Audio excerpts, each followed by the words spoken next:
Donc je salue nos amis et nos voisins Udmurt, Zechbourg, et bonjour, Issa Moses, pour continuer cette tradition de saluer dans sa langue nationale ou ethnique. Donc je présente aujourd'hui, mon sujet, mon exposé, c'est la construction de l'identité régionale du Tatarstan dans la période contemporaine. Donc j'ai préparé le discours et mon exposé en français, mais tout de même vous pouvez poser des questions en russe aussi par la suite. Donc la constitution de l'identité régionale. Le Tatarstan aujourd'hui possède des spécificités qui le diffèrent d'autres régions de Russie et constitue son identité. Pour exposer le sujet, il conviendra de présenter les principaux éléments qui ont amené à l'établissement de cette identité républicaine ou régionale. Notons que l'identité républicaine évolue dans le temps et distingue de ce fait deux phases de construction de l'identité tatarstanaise. Donc sur la définition, le terme identité régionale relève des études plutôt régionalistes, mieux applicables aux pays occidentaux qu'à la Russie. Néanmoins, nous l'employons pour désigner un caractère permanent de cette région de la Russie qui fait son individualité et permet qu'elle se reconnaisse comme telle. Donc la première phase, c'est donc il y a plusieurs spécificités qui emmènent à la construction de l'identité de modèle du Tatarstan. Tout d'abord, c'est son statut, ça concerne son statut politico-juridique. Notons qu'il y a un certain nombre de documents qui définissent le statut très particulier du Tatarstan, notamment la déclaration de la souveraineté de 90, qui établit les langues officielles, qui déclare le Tatarstan non plus comme une région de l'Union soviétique, mais un État, et qui déclare aussi que toute la propriété économique et les richesses naturelles relèvent désormais du gouvernement tatar. Ensuite, c'est le référendum du 21 mars 1992, selon lequel le Tatarstan est reconnu comme un État souverain, sujet de droit international, qui construit ses relations avec la Fédération de Russie et les autres républiques et États sur la base de traités fondés sur l'égalité des droits et en droit. Et donc ce référendum, malgré les protestations de Yeltsin, a été organisé 10 jours avant la signature du traité fédératif du 31 mars, ce traité a été appelé à créer une fédération par le traité, une fédération contractuelle. Ce projet a été par la suite abandonné par l'adoption de la Constitution fédérale russe. L'adoption, un autre élément qui constitue la base du statut spécifique, statut politique du Tatarstan, de la première phase de son identité, de la construction de son identité, c'est la constitution du Tatarstan, adoptée en novembre 1992, qui déclare le Tatarstan comme membre associé à la Russie, et qui ne mentionne pas aucune appartenance autre que cette association, et qui contient d'autres dispositions controversées, mais à l'époque non pas contestées, comme la citoyenneté, le droit du Tatarstan à participer dans les relations internationales, etc. Et l'adoption de la Russie modifie un petit peu le statut des républiques, mais tout de même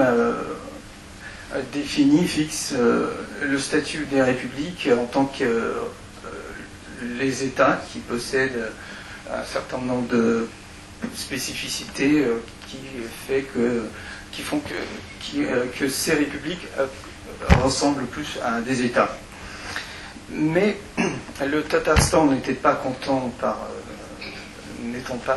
par cette définition de la Constitution, poursuit ses pourparlers et parvient à convaincre Boris Yeltsin à signer le premier traité sur la répartition du pouvoir en février 1994. Donc il y a l'importance de ce traité, c'est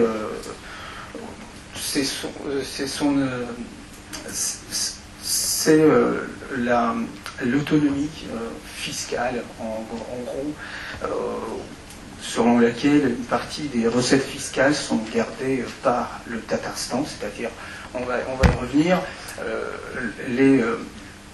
toutes les recettes sont conservées sur le Tatarstan, dans le budget par le Tatarstan, et puis juste une partie est cotisée à Moscou. Donc une cotisation monocanasque, on peut dire. Et, donc ces documents établissent le statut du Tatarstan. Et de ces documents, on voit l'apparition donc de cette deuxième spécificité de l'identité républicaine, c'est l'autonomie législative et réglementaire. C'est-à-dire que le Tatarstan commence à adopter un certain nombre d'actes juridiques qui devancent la législation fédérale et parfois contredisent, bien sûr. Par exemple, les actes législatifs et réglementaires devançant la législation fédérale. Selon le code fiscal, par un foncier de 98, la terre peut être vendue et achetée au Tatarstan. Donc à l'époque, ça n'existait pas au niveau fédéral. Ensuite, l'alphabet latin, aussi qui a été introduit par la loi républicaine, remplace l'alphabet cyrillique pour la langue tatar. Et en 97, aussi un exemple de cette autonomie législative, c'est la suspension de la délivrance des nouveaux passeports russes. Donc, en 97, juste parce que les nouveaux passeports russes ne mentionnaient pas l'appartenance de la population du Tatarstan au Tatarstan. Et donc d'où on voit apparaître donc ce fameux cette fameuse c'est Vkladish qui établit cette appartenance. Troisième qui découle de ces deux spécificités, ce sont des aspects économiques, et grâce à des documents, à ces documents, cette autonomie, un grand nombre de propriétés soviétiques passent sous contrôle du gouvernement du Tatarstan. Et la part des entreprises publiques, énergétiques, automobiles, pétrochimiques, textiles, etc., étant sous contrôle du gouvernement républicain, augmente de 2% à 56% suite à la privatisation spécifique à la tatarstanaise faite au début des années 90. Le géant pétrolier, par exemple, Tatneft, devient républicain en 1994. De même, le Tatarstan garde des taxes d'accise sur le pétrole, y compris les exportations, le gaz naturel, la royauté de l'impôt foncier, 50% de la TVA aussi. La République volgienne cotise à peine 20% de toutes les recettes perçues sur son territoire durant la dernière décennie du siècle précédent. En conséquence, jusqu'en 2001, le Trésor fédéral n'existe simplement pas. Donc, il n'y a pas de structure fédérale qui contrôle les recettes fiscales. L'usage exclusif du sous-sol, du pétrole, représente une source financière considérable pour la République. Volet international, un autre aspect, la République développe avec un certain dynamisme une activité commerciale extérieure, conclut une cinquantaine des accords avec des pays étrangers. Et les dirigeants tatars s'expriment ouvertement sur les questions internationales, par exemple sur la guerre au Kosovo. Mintimer Shaliev, le premier président, soutient la population musulmane de Kosovo, par exemple. et aussi s'exprime ouvertement sur la création de l'Union Russie-Biélorussie en disant que si jamais cette union est créée, alors le Tatarstan aura le droit de participer en tant que membre fondateur, par exemple. Un autre aspect, c'est la promotion des idées fédéralistes. Le Tatarstan, effectivement, pendant cette première phase, qui correspond aux années 90 et à la présidence de Boris Yeltsin, est tenant des idées fédéralistes. Les dirigeants du Tatarstan soutiennent l'importance de développement du fédéralisme en Russie à travers les déclarations publiques et les manifestations, tables rondes, conférences, etc. Et aussi les publications. Le Tatarstan possède de très importantes ressources sur le fédéralisme en russe. Le dernier, c'est la dernière spécificité. Encore une avant la dernière, c'est la participation dans la vie politique fédérale. Donc cette identité, durant cette première phase, participation dans la vie politique fédérale. Le Tatarstan participe activement dans la construction du Parlement de Douma, joint le parti politique des régions Patrie toute la Russie en 1999 par exemple. Et enfin, la perception locale de l'identité républicaine. Donc tout se passe non seulement au niveau régional ou fédéral, mais aussi au niveau local.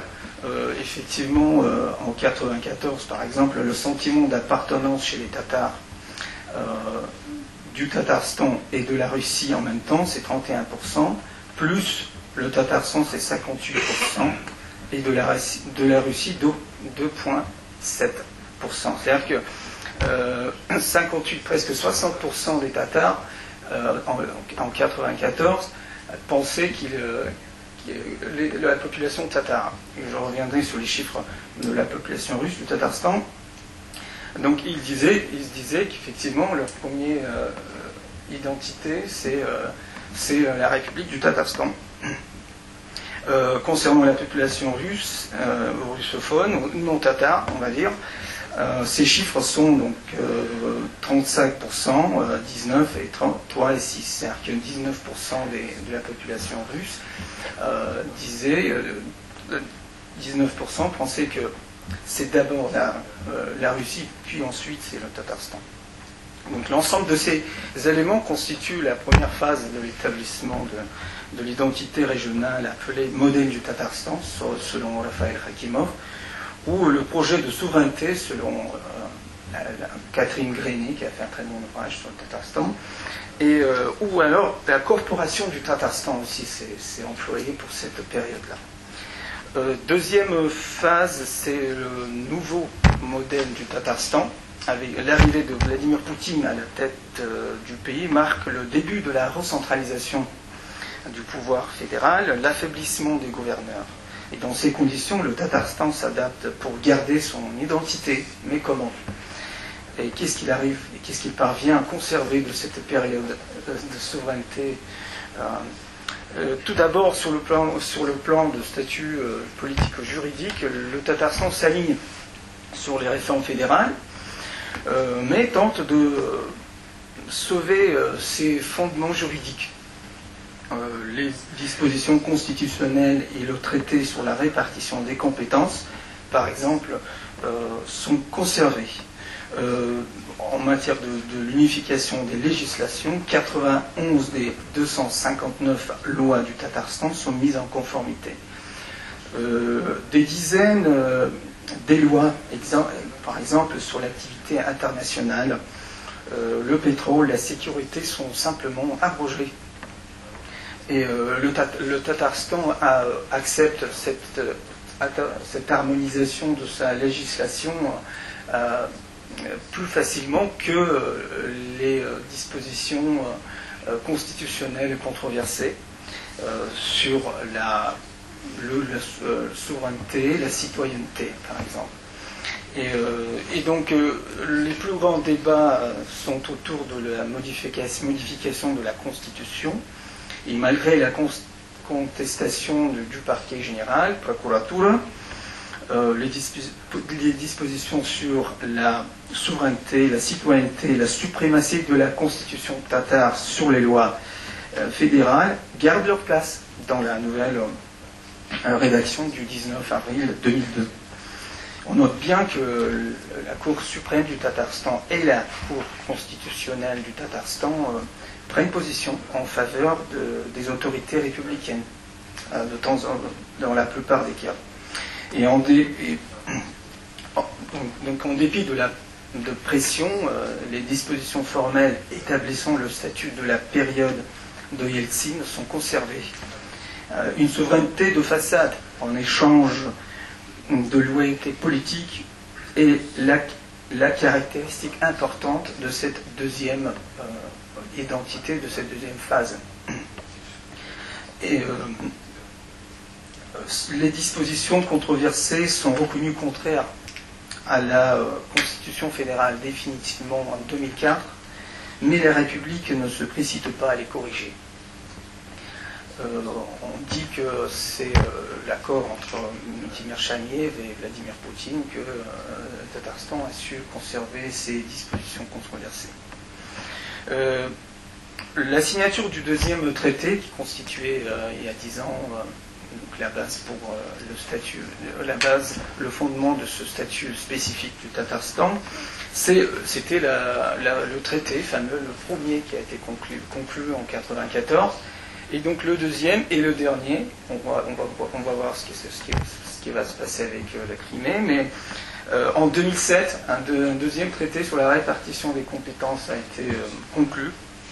Et donc cela est considéré comme une autorité du Tatarstan à l'égard du centre fédéral. Bien entendu, ce traité porte un caractère plutôt formel et il n'y a aucune préférence économique ou fiscale dans ce document.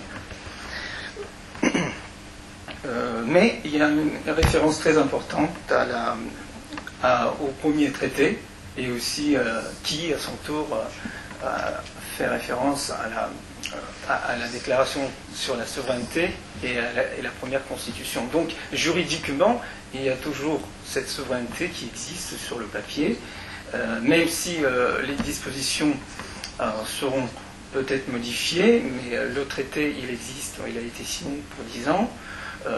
Ce deuxième traité, il va conserver cette particularité juridique de l'époque de la présidence Yeltsin. Sur le plan politique et le comportement politique, les électeurs du Tatarstan soutiennent largement, massivement la politique générale du parti Russie Unie et le parti du pouvoir.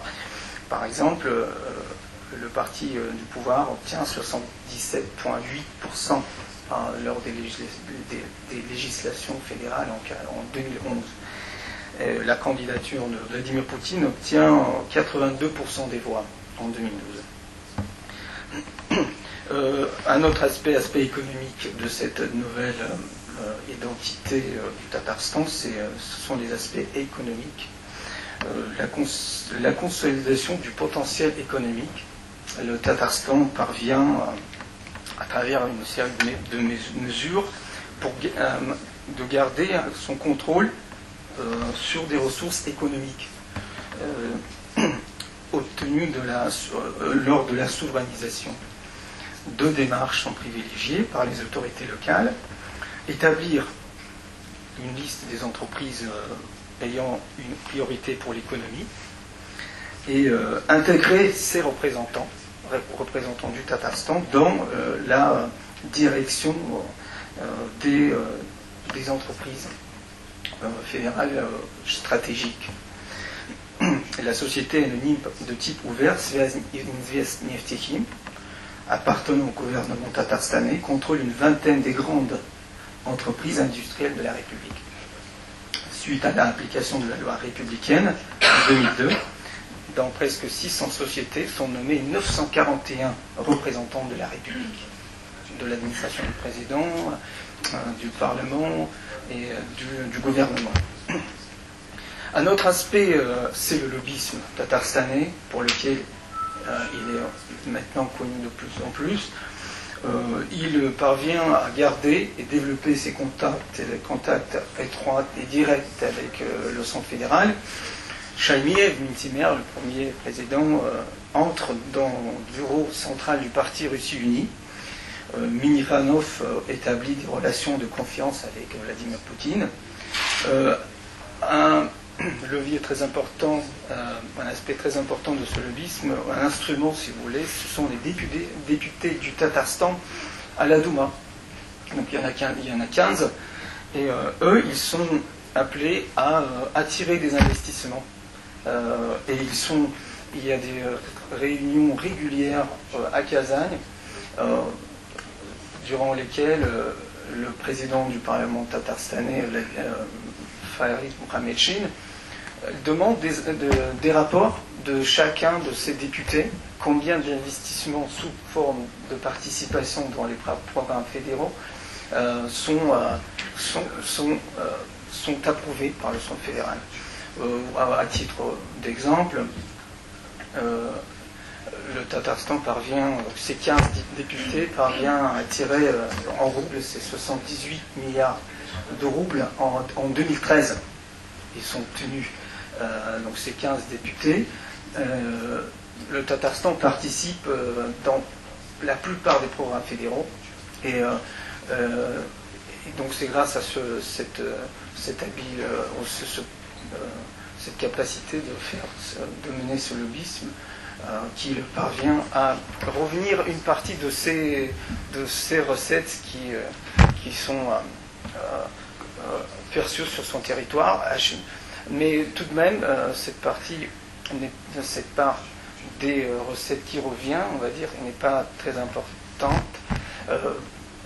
En 2013, environ 700 milliards de roubles ont été, en termes de recettes fiscales, ont été perçus au Tatarstan. Et de cette somme, 550 milliards sont envoyés à Moscou et uniquement 78 sont revenus.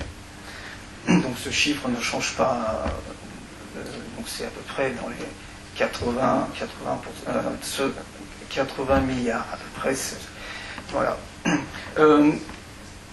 Le Tatarstan participe à des projets très importants, par exemple l'Universiade, ou le millénaire, célébration du millénaire du Tatarstan. Ce sont des projets qui sont soutenus par le centre fédéral. Kazan est la 3e destination touristique de Russie, et après Moscou et Pétersbourg, et la région démontre une forte croissance économique. Une autre particularité, c'est la langue. Effectivement, le Tatarstan tend à conserver l'enseignement de la langue tatare dans des écoles secondaires. Et parfois, il y a des critiques au niveau local aussi, mais il s'y tient très fortement.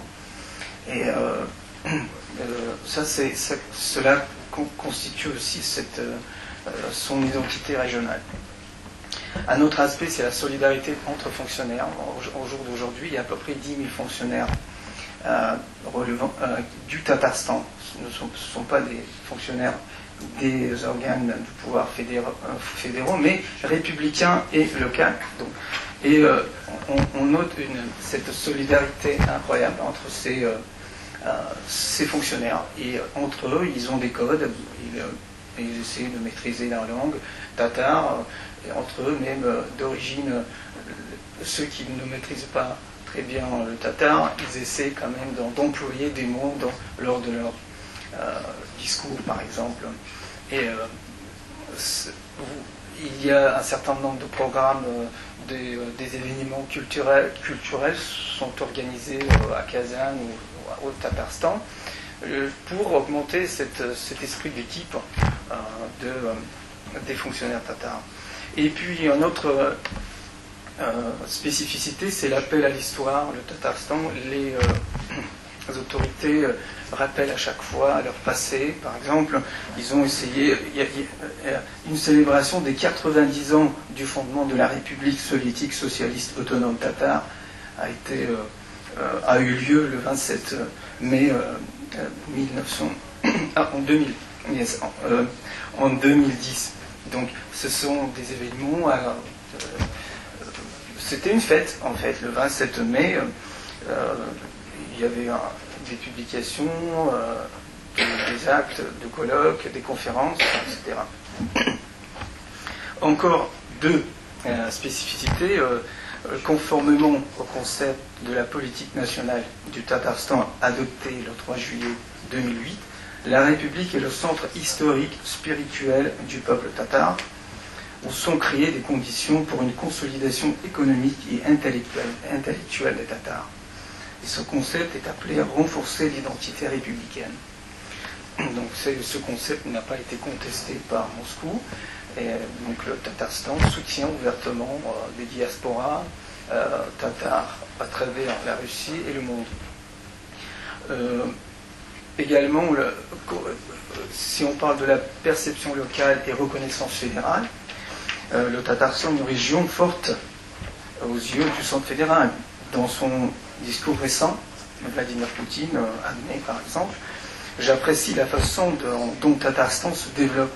Il est un chef de file dans de nombreux domaines du développement par rapport à d'autres régions du pays. Le sentiment d'appartenance de la population du Tatarstan à la Russie devance légèrement celle du Tatarstan. On voit donc cette tendance. Les Tatars, 66%, pensent que c'est d'abord la Russie et puis le Tatarstan, leur appartenance.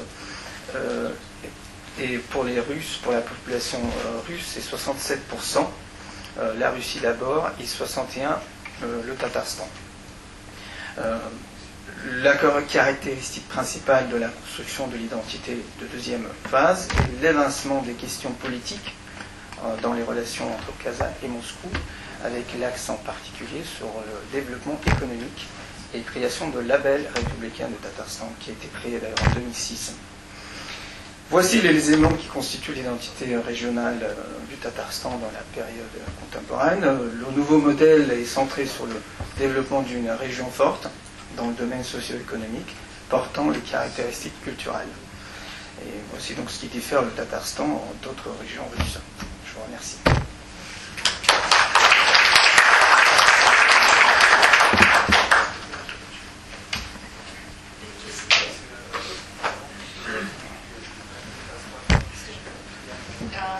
Vous avez parlé de cette solidarité entre les fonctionnaires et l'utilisation de la langue, la promotion de la langue. Est-ce que ça existe au sein de, je sais pas, Conseil d'État en Tatarstan, le gouvernement, les sessions en langue tatar, ou c'est en russe 100%? Les sessions lors du Parlement, les sessions parlementaires au Tatarstan, il y a une traduction simultanée en tatar. Et deux, les députés qui souhaitent s'exprimer en tatar, ils le font. Donc là, il n'y a pas de problème. Donc, mais effectivement, et ça c'est aussi une spécificité, le tatar n'est pas répandu dans les organes, enfin dans la langue officielle, c'est pas très répandu, c'est plutôt un peu informel, c'est un peu ce moyen qui contient ces codes de solidarité entre les fonctionnaires. На русском. Нет, заседания государственных органов проводятся на русском языке, а использование татарского оно является скорее неформальным, но тем не менее принято. То есть по закону можно, но большинство выступает на русском. В парламенте, да. Синхронный перевод в Да. парламенте. Но в основном все выступают на русском. Да. Но есть синхронный перевод, и есть кто выступает по-татарски. Il y a par exemple des députés, vous savez, il y a une fraction des nationalistes modérés tatars, par exemple Robert Minulin, il fait ses interventions, c'est un poète, un écrivain, il fait ses interventions en tatar. Например, один из депутатов выступает систематически на татарском языке. Роберт Минулин, он писатель, поэт. Разиль Валиев, un autre. Галина Никитина. В ельцинские времена в Татарии было очень актуализировано выражение «мы татарстанцы», идеологема такая, «мы татарстанцы». Можно ли понять из вашего выступления, что вот эта идеологема в настоящее время потерялась? Мы россияне, с одной стороны, вся Россия строит до сих пор политику гражданской идентичности, а в Татарии мы татарстанцы прежде всего. Donc, est-ce que vous pensez qu'une construction idéologique qui existait à l'époque de Yeltsin, nous sommes les habitants du Tatarstan, le peuple du Tatarstan, est-ce que vous pensez que ce concept perd de son actualité ou qu'il devient obsolète et qu'il devient quand même dévancé par le concept nous sommes tous avant tout des citoyens de la Russie? Alors, donc il y a une tendance de se considérer, de se croire, ou cette appartenance à appartenir plus à la Russie qu'au Tatarstan, mais en même temps, il y a une double appartenance qui est mise en place. C'est-à-dire que à peu près 60% de la population actuelle, confondue, disent qu'ils appartiennent au Tatarstan et à la Russie en même temps.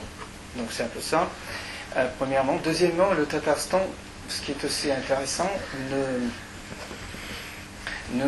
n'impose pas cette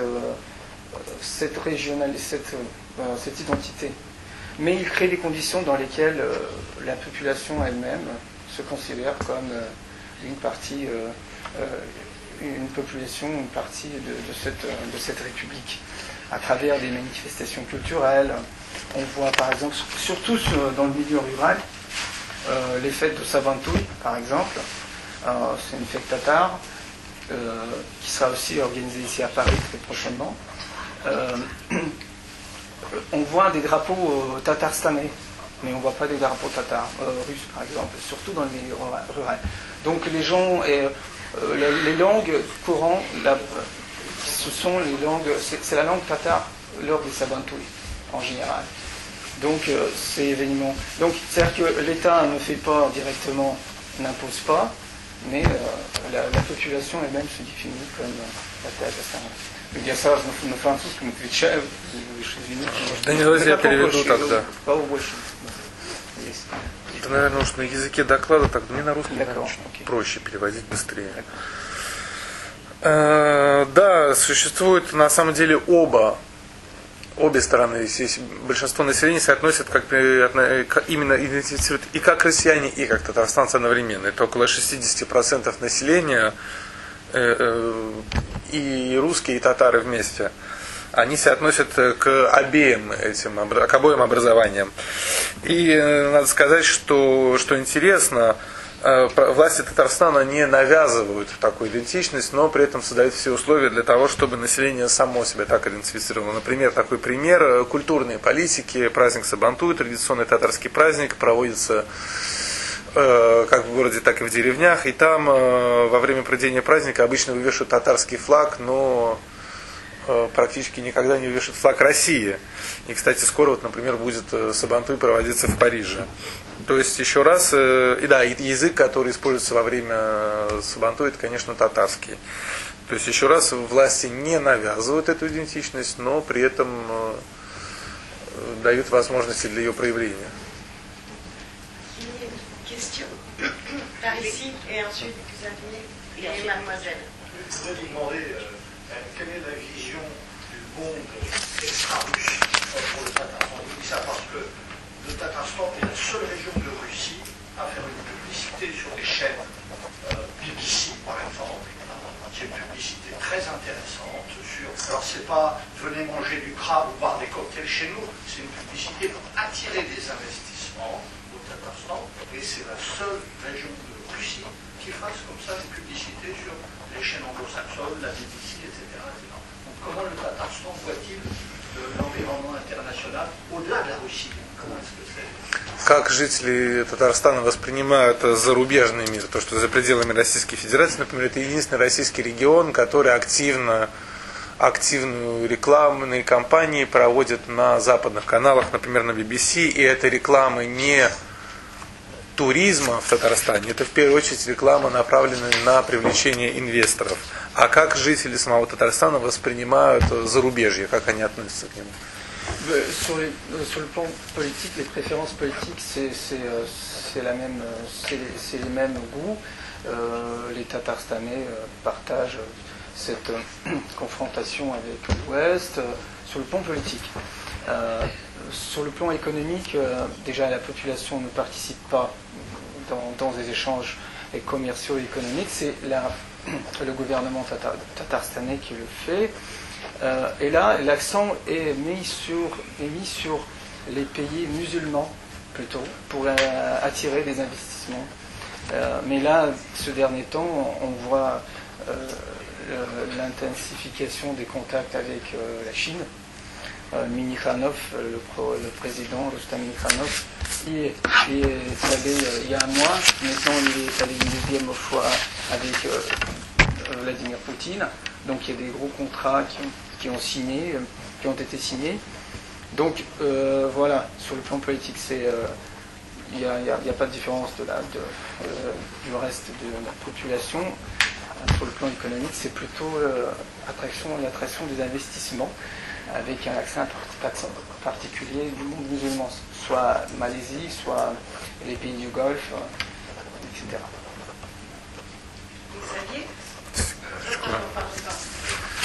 Да, значит, в том, что касается политики, международной политики, большинство населения Татарстана в целом и согласно с российской политикой зарубежной.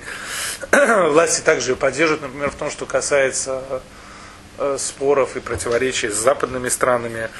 Население мало участвует напрямую в торговом обмене с зарубежьем. В основном этим занимаются власти, и акцент делается в первую очередь на привлечение интереса стран исламского мира.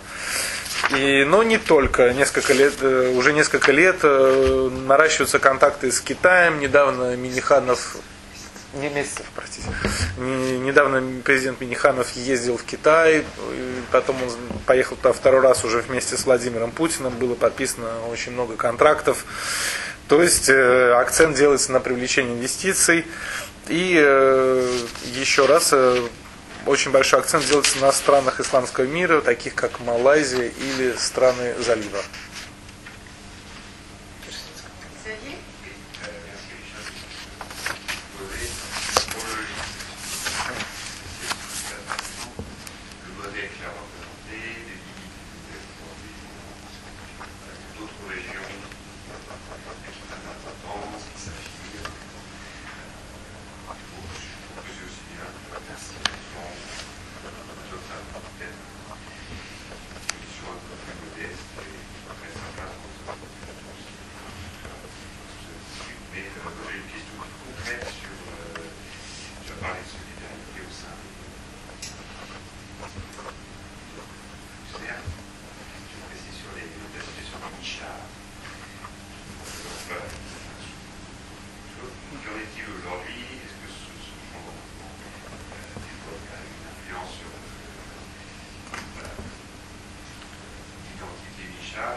Да, спасибо за интересный доклад, и очень интересно видеть, какова модель Татарстана, каково было ее хронологические этапы развития. Есть сейчас и другие регионы, вес которых увеличивается, и может быть хорошо, что Татарстан теперь занял более скромную позицию. У меня такой конкретный вопрос, вот вы говорили о солидарности функционеров, а какова ситуация, например, с мишарами и с их идентичностью? Donc la réponse sera très courte, aucune à ma connaissance. Ce qui est plus important pour la composition ethniquement tatare dans le corps des fonctionnaires, c'est leur origine géographique. C'est-à-dire que si vous êtes proche d'Aktanish, le village natal de Mitimer Chaimiev, donc vous êtes considéré comme l'un des siens. Enfin, je dirais, tout est informel, bien sûr. Donc vous êtes considéré comme vous êtes susceptible d'avoir plus de confiance. Mais si vous venez de loin, de Bashkiri, de Sibérie, il y a bien entendu la population tatare, là c'est-à-dire qu'il faut quand même prouver que vous êtes aussi une personne de confiance. Donc, c'est un peu ça. Donc cet aspect Michal, pas à ma connaissance, peut-être, mais les Michars, encore une fois, il n'y en a pas beaucoup au Tatarstan, donc ils viennent de loin, mais comme de loin, c'est pas facile d'intégrer la République, donc on peut dire que c'est pas très important. Ну, ответ будет довольно простой в том, что касается различных уровней власти в Татарстане. Тут большую роль играет географическое происхождение. Например, когда Шамиль был президентом, если вы были родом из Тохтамыша или поблизости, вас воспринимали как своего. Если же вы приехали откуда-то издалека или вообще родом из Башкирии или из Сибири, то тут, чтобы было доверие, нужно себя сначала зарекомендовать. И я думаю, что это главный фактор.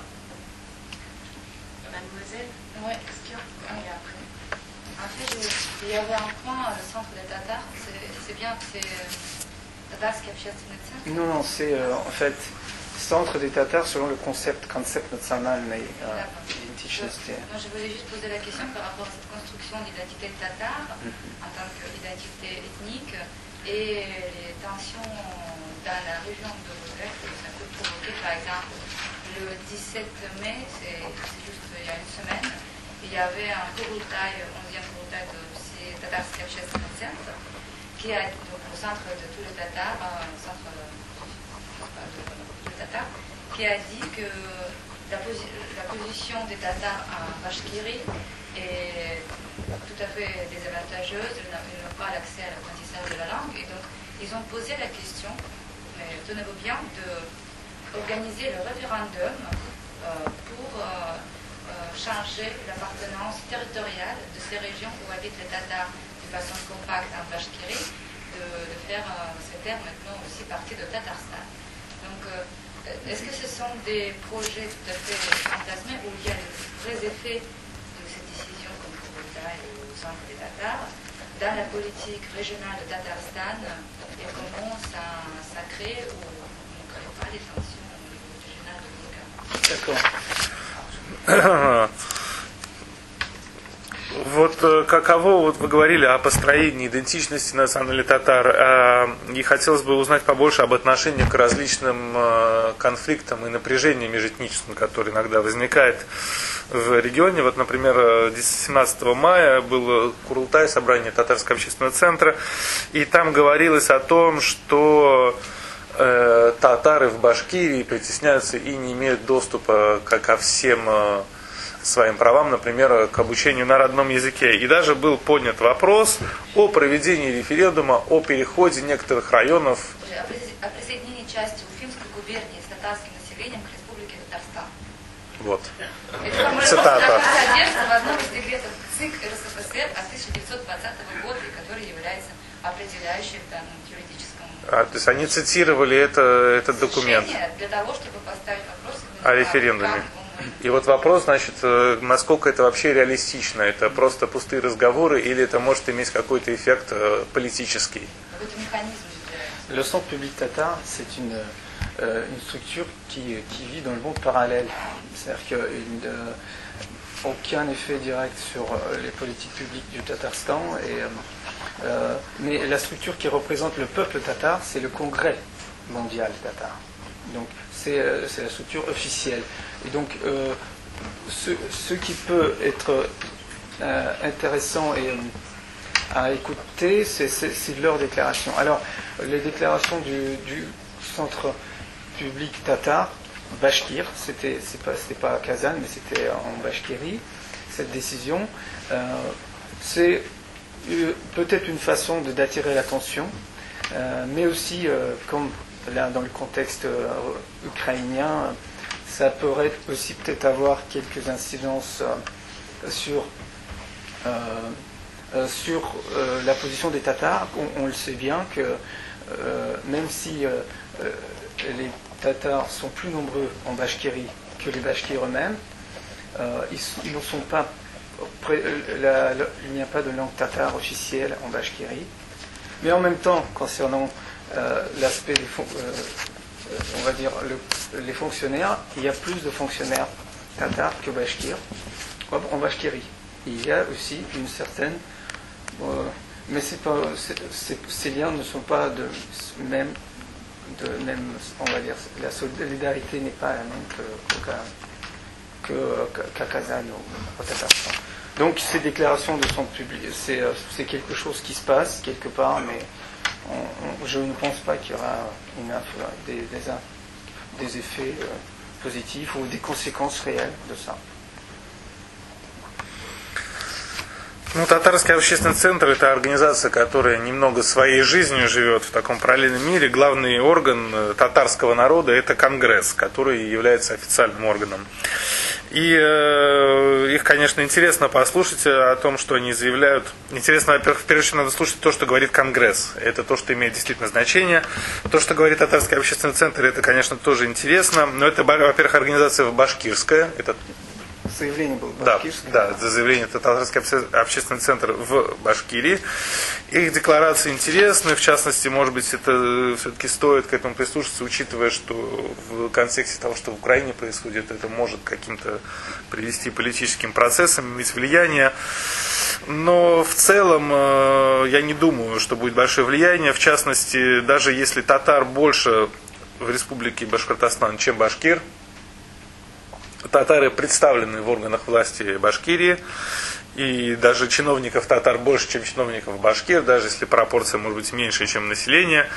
И там нет такой вот солидарности, как это в Казани происходит. Так что я сомневаюсь, что будет какой-то реальный эффект от этих заявлений.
Tout d'abord, merci pour votre présentation. Les étapes historiques de la formation du Tatarstan tel qu'il est aujourd'hui. Le Tatarstan a été un des pionniers du fédéralisme en Russie, a beaucoup travaillé sur cette question, et peut-être grâce au Tatarstan, le fédéralisme existe toujours en Russie. Car le Tatarstan l'a fait en défendant ses intérêts. Et le modèle tatar est considéré comme un modèle à succès, que ce soit au Tatarstan, ailleurs en Russie ou même en dehors de la Russie. Mais parfois on peut lire des publications dans la presse qui disent par exemple que il existerait une discrimination de la population russe à l'intérieur du Tatarstan, par exemple qu'elle est sous-représentée dans le pouvoir de la République. Par exemple, 80% des fonctionnaires sont d'origine tatare. Et donc, êtes-vous d'accord ou non avec l'hypothèse que cette situation pourrait peut-être plus tard conduire à des conflits politiques et mettre en danger ce modèle tatar. Tout d'abord, je ne dispose pas de chiffres exacts de pourcentage des Tatars dans les établissements administratifs. Dans le gouvernement, dans la composition du gouvernement, on peut voir qu'il y a je ne pourrais pas vous dire, peut-être 20-30% qui sont d'origine russe. Même plus, là ça augmente. Je ne pense pas que c'est l'appartenance ethnique qui joue ici, mais c'est plutôt l'offre qui crée on va dire, la proposition. C'est-à-dire que pour que le gouvernement et l'État fonctionnent bien, il faut des gens auxquels on peut faire confiance. Et les gens du milieu rural, ils sont plus faciles, ils sont loyaux. La loyauté, c'est remarquable. Et comme le milieu rural, c'est majoritairement les Tatars, eh bien, les sources des cadres viennent de là-bas. La population urbaine russophone et russe est moins inclinée de suivre les ordres comme ça. Vous savez, la fonction publique, c'est très dur en même temps. Hein. Il y a ces contraintes, et c'est pas aussi, il y a des difficultés. Mais donc, pas tout le monde accepte justement ce type de travail. Et donc, je crois que c'est le processus un peu naturel, une sélection naturelle en quelque sorte. Ça ne veut pas dire que les Tatars sont plus loyaux que les Russes, non. Mais comme les Tatars qui viennent des villages, eh bien, c'est pas la population urbaine qui a son orgueil, sa vision, etc. Et donc, je crois que les racines sont là-bas. Et puis, il y a aussi, comme j'ai dit, je viens de le dire, ce critère géographique. Et puis aussi les connaissances, mais c'est valable pour toute la Russie, c'est pas uniquement pour le Tatarstan. On prend quelqu'un de confiance avec qui on peut travailler. Et ça s'établit soit par l'appartenance commune géographique ou par, on va dire, appartenance parentale. C'est de la famille ou des gens qui sont proches de la famille. Parce qu'on a des leviers sur eux à chaque fois. Donc c'est plus pratique d'engager ces gens-là. Но у меня нет точной статистики о численности и процентном составе администрации Татарстана. Что касается правительства, то я думаю, что где-то 20-30% там этнические русские. И я не думаю, что здесь вообще главным... Да, и с недавнего времени количество доли русских растет. Вот. Я не думаю, что главным фактором является национальная принадлежность. Тут можно сказать, что спрос порождает предложение. Так как, когда мы говорим об управлении государственным, то всегда требуются в администрации люди, которым можно доверять. И мне кажется, что очень часто сельские жители, может быть, более лояльные. И, естественно, сельские районы Татарстана населены в основном татарами. И они, попав в администрацию, возможно, быстрее поднимаются по служебной лестнице. И к тому же, когда мы говорим о госслужбе, именно службе в администрации, то довольно трудная работа, там очень жесткая субординация, и не все соглашаются с такой обстановкой на работе, с такими методами работы. И я думаю, что городским жителям это труднее принять. То есть я не думаю, что это здесь такое противопоставление татары лояльнее, чем русские. Я такого не говорил. Это скорее, что деревенские жители, им проще принять такие условия, а там в основном татары живут. В то время как у горожан у них своя гордость, они, возможно, не готовы так вот исполнять приказы. И Я думаю, что это верно и для администрации и в других регионах России или странах, что всегда мы, когда кого-то хотим назначить на пост, то мы ищем человека, которому мы сможем доверять. И тут двумя важнейшими факторами является географическое происхождение, если люди из одного города, или родство. Так как это дает возможность на них каким-то образом повлиять, если они что-то не выполняют.